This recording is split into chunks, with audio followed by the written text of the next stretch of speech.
So I'm starting to lay down the foundation for my air compressor box. I don't have a cubby hole like some of the sport models do, but I'm not going to be using this thing for an air compressor. It's actually going to be for electrical. I just want this thing to be shielded, and I want an easy access to get to all of my electrical and future electrical options. Eventually, all of these wires here are going to have plugs on them, so that if I do end up taking the hard shell off, I can just unplug them and on I go. I'm going to see if this will work. It's a drywall bit. I'm guessing it'll work for fiberglass. But, come on, focus. There's an edge here that I'm hoping I can just glide along the metal and it won't mar it too bad without getting into the teeth on the bit. I've already tested this and it works. One thing that I did already was I put these jack nuts in, and there's a difference between jack nuts and riv nuts, and I'll show you why. So this is jack nut, this is a riv nut.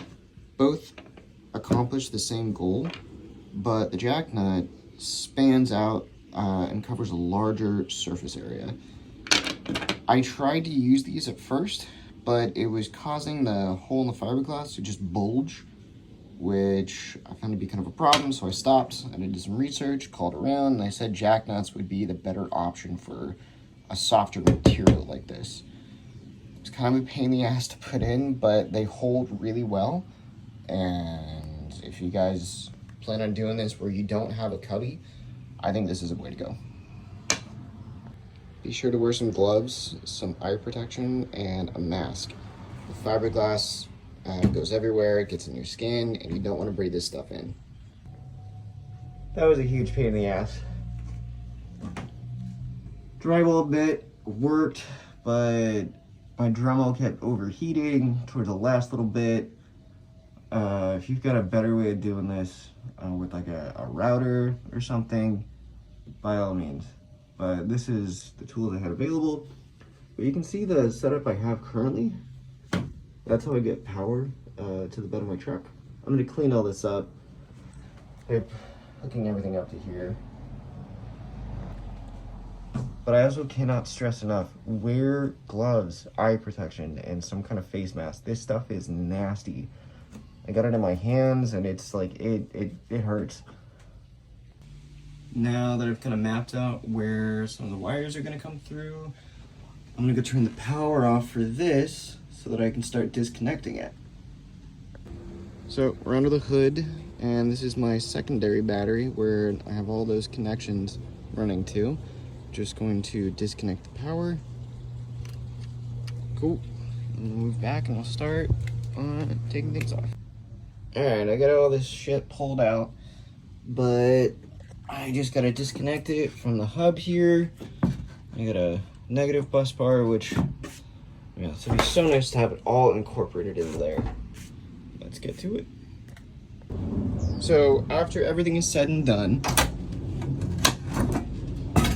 this is what all the electrical looks like. I decided to go with this because I haven't yet figured out a better way to put that cover on there. So for the moment, I've got these plastic nut covers, which they'll work just keeping debris out of there. And any of the spots that I'm not using, they're not active. So when water or debris touches it, it's not gonna be a problem. I need to figure out a better way in the future when I do use those spots, but at the moment, this is fine. Another thing that I'm really excited about is this Blue Sea USB port. All of these are USBs. I took out the cigarette lighter that I had in here, but it'll make it so much easier if I'm out on the trail and need to charge something. And then, also, if I need any charging cords, got them all right there.